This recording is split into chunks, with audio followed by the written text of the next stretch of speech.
আসসালামু আলাইকুম রহমতুল্লাহ বরকাতুহ। আসলে লাইভে আসতাম না, খুব হৃদয় বিদারক ফিলিস্তিনের তিনটা ভিডিও দেখে খুব মনটা খারাপ হয়ে আসলাম। শুধু এই কথাটা বলতে চাই, মুসলমান ভাই বোনেরা, প্রতিটা মুসলিম আমরা, প্রতিটা কে হুজুর, কে মা, কে বাবা, কে সন্তান, আমরা সবাই জাহান্নামী।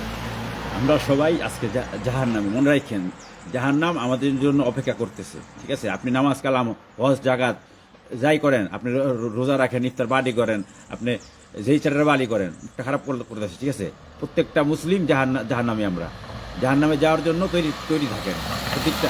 আমাদের আজকে পাকিস্তানের মা বোন ভাইয়ের বাচ্চাগুলো এইভাবে মরতেছে, আর আমরা বাসায় বসে বসে ইফতার করতেছি, পার্টি করতেছি। ঠিক আছে, আমরা অনুষ্ঠান করতেছি, আমরা বিয়ের আনন্দ করতেছি। ঠিক আছে, আর আমাদের মুসলিম উম্মার ছোট ছোট ছোট ছোট বাচ্চারা কাঁদতেছে, খাওয়ার জন্য চিৎকার করতেছে। আজকে আপনার ঘরে এরকম হইলে কোথায় গেল আমাদের বিবেক? আপনারা বড় বড় হুজুর, আলেম, ওলামারা বড় বড় বড় কথা বলেন। আপনার সাধারণ মানুষ, বিজনেসম্যান, ব্যাংকার, বিভিন্ন ভাই ব্রাদার, বিভিন্ন মা বোনরা ঘরে বসে নামাজ রোজা করেন, মুখে মুখে ক্রিম লাগান। দেখেন এই বাচ্চাগুলোরা কি হৃদয় বিদারক ভাবে মারা মারা মারা যেতেছে, কাঁদতেছে। মানবতা কোথায়? মুসলিম উম্মা মানবতা কোথায়? আসরের ময়দানে আল্লাহ তাআলা সম্ভবত 72টা লাইন করবে। এই 72টা কাতারের ভিতরে শুধু একটা মাত্র কাতার জান্নাতে যাবে, আর বাকি সব জাহান্নামী। এর ভিতরে আমিও আছি, আপনারাও আছেন। ঠিক আছে, তৈরি থাকেন জাহান্নামে যাওয়ার জন্য। কিয়ামত খুব খুব খুব কাছে, তৈরি থাকেন জাহান্নামে যাওয়ার জন্য। আমরা চাইলে এই বাচ্চাগুলা, আমাদের ভবিষ্যৎ প্রজন্মগুলোকে আমরা বাঁচিয়ে দিতে পারতাম। এর জন্য আপনি দায়ী, আমি দায়ী, আমরা সবাই দায়ী।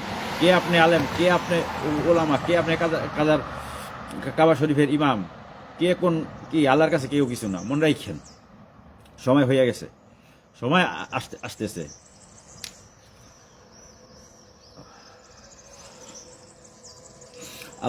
আল্লাহ তাআলা আমার সাথে সাথে আপনাদেরও হেদায়েত দান করুক।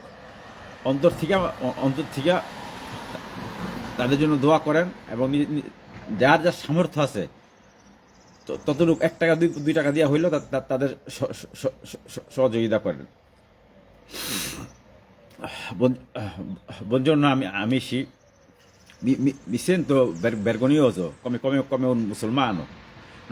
Nostro fratelli, nostri bambini piccolo, vi sto chiedendo aiuto per cibo, per vestito.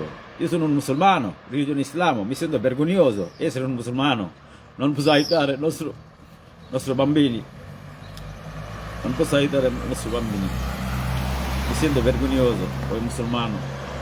Dio mi dà forza che io possa aiutare i nostri figli, i nostri bambini, il nostro umma. Buona giornata.